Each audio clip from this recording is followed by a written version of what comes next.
পৃথিবীর সবচেয়ে বড় অর্থনীতির দেশ এখন চীন। তাদের রয়েছে বিশাল রিজার্ভ আর বিনিয়োগ সক্ষমতা। সে সুযোগ কাজে লাগিয়ে দেশটির সঙ্গে ব্যবসা ও বিনিয়োগে নতুন সম্পর্ক তৈরি করতে যাচ্ছে বাংলাদেশ। ঢাকার সঙ্গে বাণিজ্য সম্পর্কের দিক থেকে সবসময় অনুকূল অবস্থানে বেইজিং। বাংলাদেশ বছরে সর্বোচ্চ $14 বিলিয়ন পণ্য আমদানি করে চীন থেকে, বিপরীতে রপ্তানি করে $800 মিলিয়ন পণ্য। তাই চীনা প্রেসিডেন্টের সফরে বাণিজ্যের চেয়ে বিনিয়োগ সহযোগিতাকে বেশি গুরুত্ব দিচ্ছে সরকার। আমাদের মাননীয় প্রধানমন্ত্রী এবং চায়না প্রেসিডেন্ট ওনাদের আলোচনার মধ্যে যেটা আসবে, সেটা যেটাই আসুক না কেন, এটা বাংলাদেশের আগামী ডেভেলপমেন্টের জন্য বিশাল ভূমিকা রাখবে। পদ্মা সেতু, ঢাকা চট্টগ্রাম 4 লেন মহাসড়ক সহ দেশের বেশ কটি মেগা প্রকল্পে আছে চীনা অর্থায়ন। বিদ্যুৎ, জ্বালানি, অবকাঠামো খাতের 28 প্রকল্পেও ঋণ দিতে আগ্রহী দেশটি। তবে এর শর্ত ও পরিশোধের সময় নিয়ে দর কষাকষির পরামর্শ দিচ্ছেন বিশ্লেষকেরা।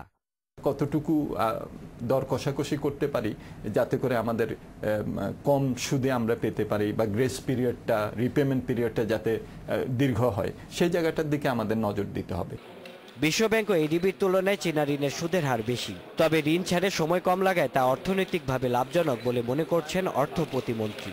এত বড় পরিমাণে একসঙ্গে অন্যরা দিতে দিতে দিতে হয়তো রেডি নয়। এটা ঋণ দেওয়ার আগে তারা 1, 2, 3, 4, 5 স্টেপস করে, সময় লাগে বেশ ম্যাচিওর হতে হতে। চায়নার সঙ্গে ঠিক অত সময় লাগবে না, সামান্য সময় আমরা কম সময় পারবো।